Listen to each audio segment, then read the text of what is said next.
നമസ്കാരം, മലയാളി വാർത്തയിലേക്ക് സ്വാഗതം. കോഴിക്കോട് ചേവരമ്പലത്ത് മോഷണം. രണ്ടാഴ്ചക്കിടെയാണ് ആവർത്തിച്ച് മോഷണങ്ങൾ ഉണ്ടായിരിക്കുന്നത്. ചേവരമ്പലത്ത് ഡോക്ടറുടെ വീട് കുത്തി തുറന്ന് 40 പവന്റെ സ്വർണ്ണാഭരണങ്ങൾ മോഷ്ടിച്ചു.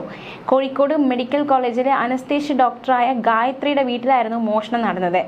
പുലർച്ചെയോടെയായിരുന്നു മോഷണം. കള്ളന്റെ ദൃശ്യങ്ങൾ CCTVയിൽ പതിഞ്ഞു. സംഭവത്തിൽ ചെവയാർ പോലീസ് കേസെടുത്ത് അന്വേഷണം തുടങ്ങി.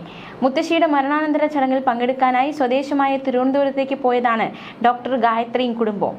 ഉച്ചയോടെ വീട്ടിൽ തിരിച്ചെത്തിയപ്പോഴാണ് അസ്വാഭാവികത തോന്നിയത്.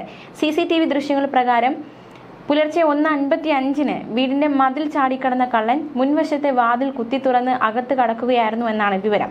കിടപ്പുമുറിയിലെ അലമാരയിലും മേശയിലും സൂക്ഷിച്ച 40 പവനോളം വരുന്ന സ്വർണ്ണാഭരണങ്ങളാണ് ഇയാൾ മോഷ്ടിച്ചത്. ഈ മാസം 11-ാം തീയതി മുതൽ ഡോക്ടറുടെ വീട് പൂട്ടിക്കിടക്കുകയായിരുന്നു. രണ്ടാഴ്ചക്കിടെ ചെവയാർ സ്റ്റേഷൻ പരിധിയിൽ നടക്കുന്ന രണ്ടാമത്തെ വലിയ മോഷണമായി ഇത് മാറിയിരിക്കുകയാണ്. കഴിഞ്ഞ ദിവസം ആളില്ലാത്ത വീട്ടിൽ നിന്ന് 25 പവനോളം സ്വർണം കവരുന്ന സംഭവം ഉണ്ടായി. അതിന് പിന്നാലെയാണ് ഇപ്പോൾ ഈ മോഷണവും സംഭവിച്ചിരിക്കുന്നത്. എന്തായാലും കേസിൽ CCTVകൾ കേന്ദ്രീകരിച്ച് അന്വേഷണം പുരോഗമിക്കുകയാണ്. അതിനിടെയാണ് മറ്റൊരു മോഷണം കൂടി ഉണ്ടായിരിക്കുന്നത്.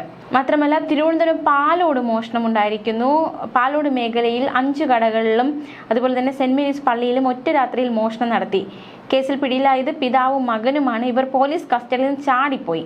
നെടുമങ്ങാട് വാളിക്കോട് സ്വദേശികളായ സെയ്ദൽ അവിയും പിതാവ് അയ്യൂബ് ഖാനുമാണ് വയനാട്ടിൽ നിന്ന് പിടികൂടി പാലോളിലേക്ക് കൊണ്ടുവരുന്നതിന് രക്ഷപ്പെട്ടത്. കടയ്ക്കൽ ചുണ്ടയിലായിരുന്നു സംഭവം ഉണ്ടായത്. ശുചിമുറിയിൽ പോകണമെന്ന് പറഞ്ഞപ്പോൾ പോലീസ് വാഹനം നിർത്തി. ഇതോടെ ഒരാളുടെ കൈവിലങ്ങ് ഊരിക്കൊണ്ട് ഇരുവരും ഓടി രക്ഷപ്പെട്ടു. ഇവർ കടന്നു കളഞ്ഞത് മലയോര പ്രദേശത്തേക്കാണ് ഇവർ ഒളിച്ചത്. വിവിധ സ്റ്റേഷനിലെ പോലീസ് സംഘങ്ങൾ ചേർന്ന് തിരച്ചിൽ ആരംഭിച്ചിരിക്കുകയാണ്. നന്ദിയോട് കള്ളിപ്പാറയിൽ വാടകയ്ക്ക് താമസിച്ചാണ് പ്രതികൾ പാലോട് മോഷണം നടത്തിയതെന്ന് പോലീസ് വ്യക്തമാക്കി. മോഷണത്തിന് പിന്നാലെ കെട്ടിടത്തിന്റെ ഉടമയെ അറിയിക്കാതെയും താക്കോൽ കൈമാറിയതായും ഇവർ മുങ്ങുകയായിരുന്നു. CCTV ദൃശ്യങ്ങളാണ് അന്വേഷണത്തിന് സഹായകമായത്. മുൻപ് പെരിങ്ങമല ഉൾപ്പെടെയുള്ള പ്രദേശങ്ങളിൽ നിരവധി മോഷണ കേസുകൾ ഇവർ ഉൾപ്പെട്ടിട്ടുണ്ടെന്നും നാട്ടുകാർ പിടികൂടിയ സംഭവങ്ങൾ ഉണ്ടായിട്ടുണ്ടെന്നും പോലീസ് പറഞ്ഞു. വെഞ്ഞാറമൂട് സ്റ്റേഷനിൽ ഇവർക്കെതിരെ കേസുകൾ രജിസ്റ്റർ ചെയ്തിട്ടുണ്ട്. ന്യൂസ് ഡെസ്ക്, മലയാളി വാർത്ത.